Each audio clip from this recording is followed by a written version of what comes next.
warahmatullahi wabarakatuh.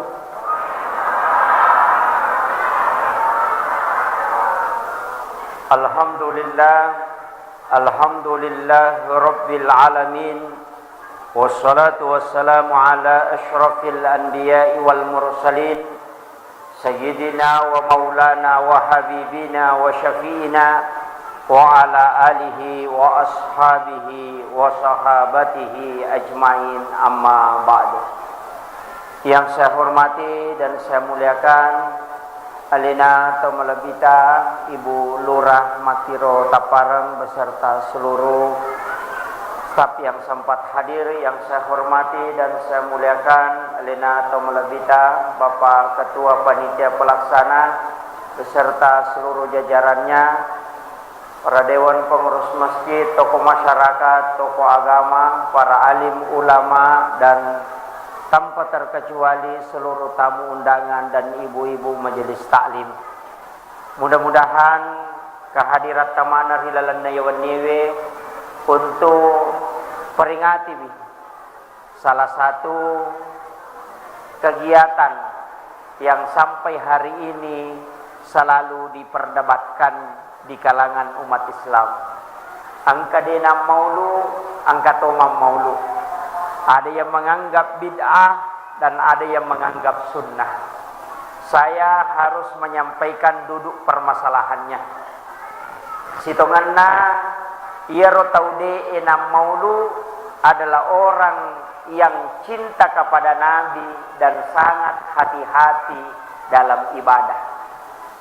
Sedangkan iero taumam maulu juga sangat cinta kepada Nabi dan ingin memperbanyak amaliyah di hadapan Allah. Jadi situnganna itu tidak jauh beda. Ya rode'e na maulu na poji na bitta na yakia mitaui pakang kajama-jamang ya de'e na runtu idasar mutlakna ukilalanna hadesae. Sedangkan ya rotau maulu'e na pojito na bitta dan memperbanyak amaliyah ya wadinge nasabari na ipuyo kupong Allah Ta'ala si bawa nabitta. Jadi ya kota pahang ya roh, maka insyaallah ditapangewang. Apa ada orang yang tidak bermaulid karena menganggap bahwa tidak pernah diperintahkan oleh Nabi, sedangkan yang bermaulid mengatakan tidak melakukan karena nikmat yang paling besar adalah ketika lahirnya Rasulullah sallallahu alaihi wasallam. Jadi ya kuya di lawe maulu silahkan, yang tidak bermaulid silahkan. Yang dilarang dalam agama adalah saling mencelah. Apa namotu loki mamaulu na parewa ki pauja itawe capu mati apalah maulita. Gitu. Makanya saya minta mudah-mudahan kita semua menempuh jalan yang terbaik. Nah sebab magai yokilalanna agamata tidak bisa kita lepas dari perbedaan pendapat. Makanya sementara kita duduk mendengarkan ceramah, upasangi kita sambil bersalawat kepada Nabi. Jadi rukilalanna kita salawat kimat keru tudangi mangkalinga ceramah, karena sebenarnya bulan Maulid adalah bulan kita harus memperbanyak salawat. Jadi tapi gawi salawat eloku Nabi tak. Bahkan kita bisa mengucapkan salam langsung kepada Nabi. Betuanganna diucapkan salam langsung kepada Nabi. Tapi yang kita salami adalah nama rahasianya Rasulullah. Angka kedua asal rahasianya Nabi tak. Yang pertama adalah Taha, yang kedua adalah Yasin. Makanya itu di dalam salawat itu ada salatullah salamullah ala Taha Rasulillah, kemudian salatullah salamullah ala Yasin Habibillah. Taha dan Yasin itu adalah nama rahasianya Rasulullah. Siapa yang mengucapkan itu dan memberi salam kepada Nabi, maka nurun Muhammad itu akan menjawab salam itu. Itu penjelasan para ulama. Makanya Imamul Ghazali sering membaca kalimat ini, Taha dengan Yasin, sehingga beliau menulis kitab Ihya Ulumuddin itu kurang lebih 200 hadis ilalanna. Tidak dia tulis hadis itu kecuali dia hadapkan kepada Nabi. Pura itanai okko santrinna muridna. Imamul Ghazali bertanya, saya mendapati banyak hadis di dalam kitab Ihya yang tidak pernah disampaikan oleh ulama sebelumnya. Jadi podangi Imamul Ghazali ko santrinna maka damega hadis sauruntu okwilalanna kita Ihya Ulumuddin denang kana rampe tau pandrita rioloh. Kenapa bisa ada di dalam kitab tahu ini? Aganasang Imamul Ghazali, saya tidak menulis satu hadis pun di dalam kitab Ihya kecuali saya hadapkan kepada Nabi. Nanti Nabi mengatakan, saya yang mengatakan itu baru saya tulis itu hadis. Berarti kurang lebih 200 kali Imamul Ghazali bermimpi ketemu Nabi ketika dia menulis kitab Ihya Ulumuddin. Makanya sungguh sangat beruntung ketika kita mampu bermimpi ketemu Rasulullah. Tapi ketahuilah, ini penting saya ingatkan. Maka dari situ ngena Imamul Ghazali adalah salah satu ulama sufi yang punya guru mursyid yang jauh antara kelahirannya dengan kematian mursyidnya. Angkap kudalanna kita na Imamul Ghazali, dia hanya tulis guruku, tapi tidak ada namanya. Magina degaga asanna, karena sebenarnya gurunya itu adalah orang yang sudah ratusan tahun wafat, tapi Imam Ghazali masih bisa belajar sama orang yang telah wafat itu. Ia natu masukna pasanna guru ta Profesor Dr. Nasaruddin Umar, maka dia kung katau pandrita tahu tu minum mak guru, maka dia belum ulama. Ia panayasa tahu pandrita nareko oki tahu matewe mak guru. Artinya orang yang sudah wafat dia bisa tanya. Itulah sehingga Imamul Ghazali banyak pendapat-pendapat dia tahu, tapi itu dia dapatkan dari orang yang sudah 100 tahun wafat sebelum Imamul Ghazali lahir. Ya natu ampai Pak Bu, kita diminta datang menziarahi makamnya para ulama kita. Guru Tasada. Di sini ada Tosora. Ya. Ini salah satu ulama gurunya Wali Songo berada di Kabupaten Wajo dan banyak orang tidak tahu itu.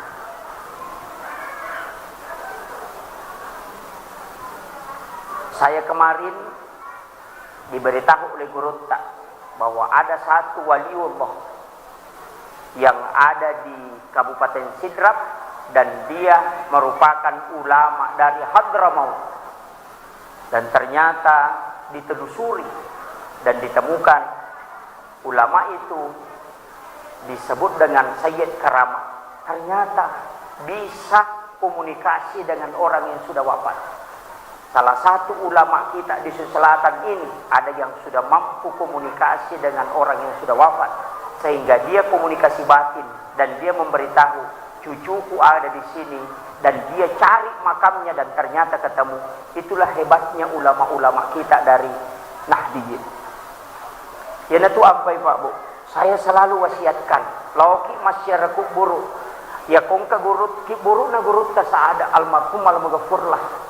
Lauki syaraili magai lauki bacangi Fatihah ya kupure baca Fatihah illau dongi di atas makamnya itu kita berdoa, ipung talingi baraka anak-anak dan keturunanku sebagaimana engkau memberikan berkah kepada ulama ini. Itu namanya tawassul. Jadi ya sengge bertawassul tomillau dongo kupuang Allah Ta'ala supaya ya lengi nikmat yang sama sebagaimana yang diberikan kepada ulama.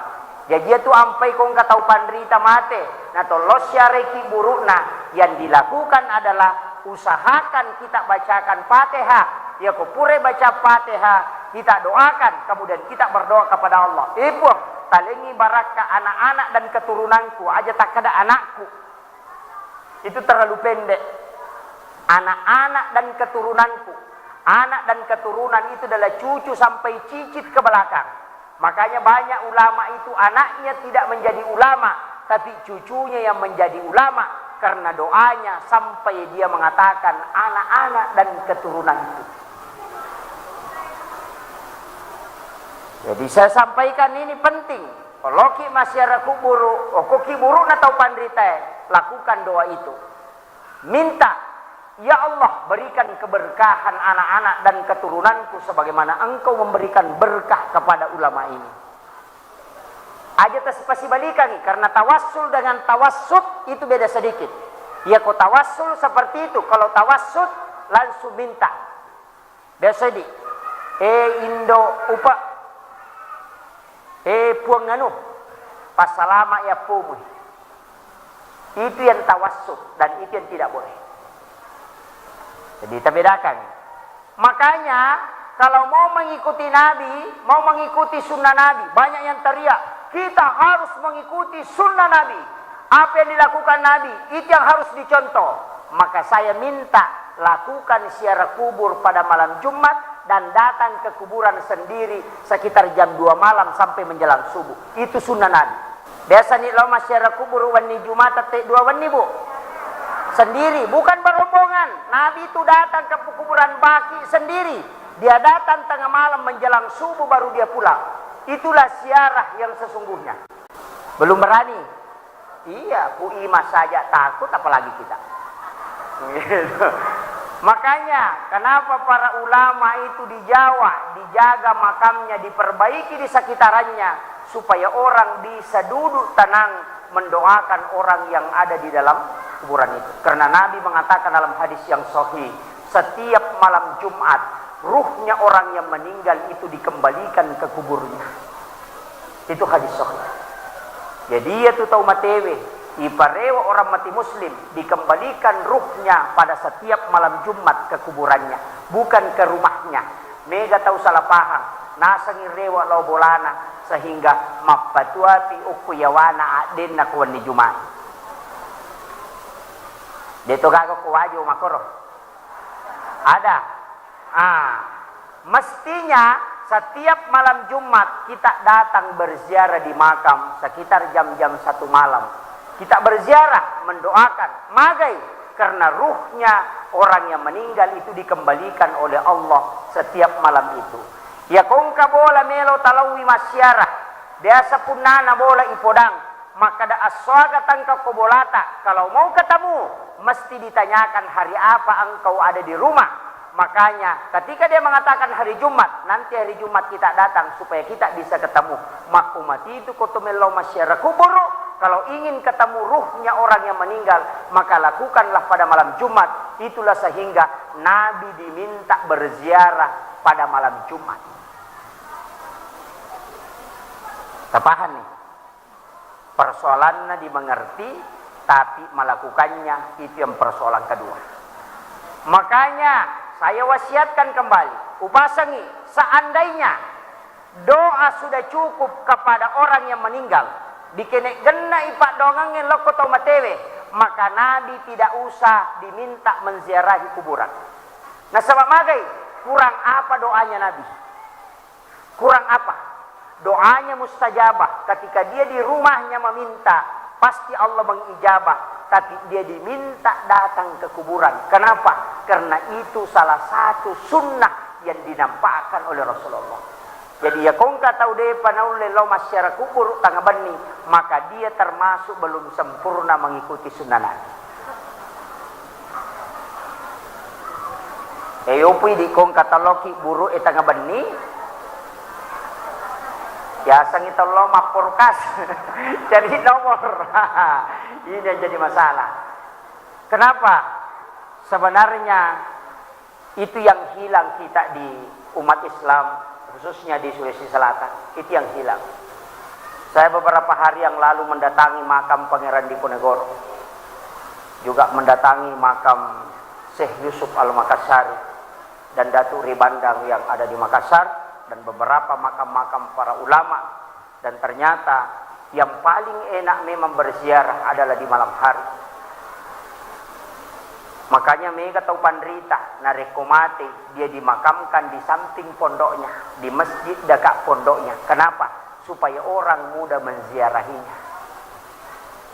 Makanya mestinya di Kabupaten Wajo ini pemerintah harus bergerak untuk membeli satu tanah, dia simpan khusus untuk pemakaman para ulama. Jangan sampai ulama kita dicampur dengan orang biasa di pemakamannya. Mestinya dibikinkan makam khusus untuk ulama-ulama kita. Ketika wafat dimasukkan ke sana sehingga orang mudah menziarahi ulama kita. Kenapa? Karena sesungguhnya para wali-wali Allah itu tidak mati di sisi Allah. Dia selalu hidup. Itulah sehingga kita masih membutuhkan pertolongan dari Allah, juga berkahnya para alim, ulama, muazziz kita yang telah wafat. Itu yang diajarkan oleh Nabi. Ya kalau kita okoro masyarakat banyak berziarah ke kubur, maka pasti dia tidak terlalu cinta dunia karena lebih banyak mengingat kematian. Itulah yang dilakukan oleh Nabi. Magi umat Nabi maka menjadi banyak masalah karena mereka lebih banyak mengejar dunia, tapi dia lupa dengan kematian. Sibuk memperbaiki semua, alis dicetak sedemikian rupa. Kalau mau ke pengantin matanya bisa warna biru, besoknya warna kuning. Iya, gaya na tahu mako papai. Madari tasela ngamite makun raya. Hari Senin dilihat matanya warna coklat. Hari Selasa warnanya warna biru. Wih, ternyata ada namanya lensa mata. Ini karena model semua di depan ini, tapi yang di dalam ini tidak pernah diperbaiki. Makanya itulah Imam Ghazali mengatakan, ya ko angka taudenanre talungeso, maka pasti dia akan mati. Begitu juga orang yang tidak memberi makan kepada ruhnya selama 3 hari, ruh itu pun akan mati. Makanya perlu diisi dengan zikir la ilaha illallah. Dibaca itu atau salawat kepada Nabi. Zikir yang paling simpel itu salawat, tidak butuh ijazah. Allahumma sholli ala Muhammad wa ala Muhammad, atau Allahumma sholli ala Sayyidina Muhammad wa ala ali Sayyidina Muhammad. Kalau mau ambil salawat yang paling sempurna, tahiyat akhir. Allahumma sholli ala Muhammad wa ala Muhammad kama shallaita ala Ibrahim wa ala Ibrahim. Itu sampai fil alamin innaka Hamidun Majid. Itulah salawat yang paling sempurna. Di dalam salah satu kitab dijelaskan, siapa yang membaca mendawamkan 7 kali. Ini angka 7 perlu juga kita tahu. Saya sering, ini pribadi Bu. Saya pernah ngaji sama guru Tekeh Halik Hasan. Saya itu kalau bawa uang, kalau bukan 700.000, biasa 70.000. Ya, jadi biasa itu kalau saya bawa uang, kalau jalan, kalau bukan 700.000, biasa 70.000. Saya selalu berusaha untuk mengambil angka 7 itu. Makanya orang angka tema nakka panitiata, saya tidak terlalu mau membahas panjang lebar. Yang jelasnya Nadita luar biasa. Nah sebab magai, dia hidup di lingkungan yang rusak, tapi dia tidak terpengaruh. Coba, ya kongka anak tak macule si bawa Pak Goli pemain kaleren, 2 ngaso mi mak goli, boto goli di kogan naik talu ngaso. Ya kongka anak ta makokomanu, talu ngaso mi makokomanu mapak dite ni. Talu ngaso mapak dite boto ni. Talu ngaso boto minau ni manu. Kenapa? Itu karena pengaruh. Tapi Nabi itu tidak. Kenapa Nabi tidak terpengaruh? Karena ternyata bibitnya yang bagus. Ambokna Nabita arwane matanre siri nama kelempu. Indokna Nabita makunrei matanre siri dan juga sangat mulia sehingga si runtu arwane melempue siba makunrei matanre siri sehingga anaknya lahir Muhammad adalah orang yang sangat mulia. Magai nasabak bibi na mematto makanja. Tapi kita coba ni garek balik ya. Arwane kundru. Kala silasi. Siala makunrai gimpe. Toto ko madece ni anakna. Makumani batek dogi dena melo madeceng. Itulah sehingga narekomelo ki mak baine di arwanewe aja na cantik na tita, karena kecantikan bisa dimodel, tapi iman dan hati itu susah. Jadi Pak Mega makokoi wanita cantik di media sosial, tapi karena dia pakai kamera 360, wah, mukanya kinclong, tangannya hitam, karena semua pakai bedak. Nah ini, tapi dia itu gagak kuwajo, dia gagak, insyaallah. Ini penting Bu, makanya, tapi penting wanita berhias, dan berhiasnya wanita tidak berlebihan. Itu sunnah Nabi. Silahkan berhias, tapi jangan berlebihan. Sampai-sampai alis dicukur, dikasih belo naik. Bulu mata disambung sampai yang lipat ke atas sampai ke bawah. Hidung yang pesek dikasih balok, tinggi kelihatan, cuma setengah hari. Itu kan kau tahu? Perempuan silahkan ke masjid. Tidak ada hadis yang melarang wanita sholat di masjid.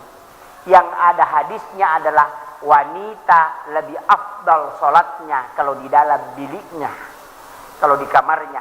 Bukan Nabi mengatakan wanita tidak boleh ke masjid. Itu bicara fadilah, bukan bicara hukum.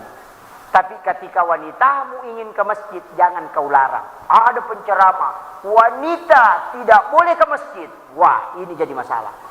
Sama dengan kemarin toh, yang mengatakan sawu sufufakum fa inna taswiyatas sufufi min tamamis shalah.